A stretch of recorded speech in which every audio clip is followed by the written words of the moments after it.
Imagine zooming into a tiny world inside your body, where a twisting ladder of life gently turns in slow motion.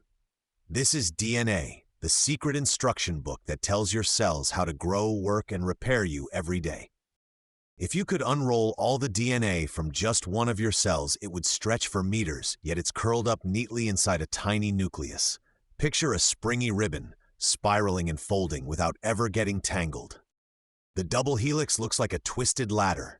The side rails are made of sugar and phosphate groups, shown as colorful beads, while the rungs are paired bases, like puzzle pieces clicking together as the ladder slowly turns. There are 4 bases, A, T, C, and G.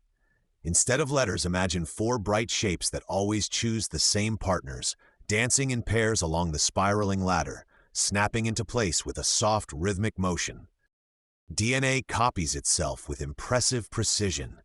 Visualize the helix gently unzipping down the middle, each side attracting new matching bases, so 2 identical ladders slowly grow where there was only one before. Your eye color, hair texture, and even how tall you might grow are influenced by segments of DNA called genes. See glowing bands along the helix, each band pulsing softly, representing different traits switching on and off. Cells read DNA like a recipe. Imagine the helix slowly unwinding as tiny abstract machines glide along it, tracing the code and releasing streams of simple shapes that drift away, symbolizing proteins being built. Thinking about DNA reminds us that all living things share this elegant spiral. Picture many different simple organisms as icons orbiting around a central glowing double helix, all gently moving together in an endless cosmic dance.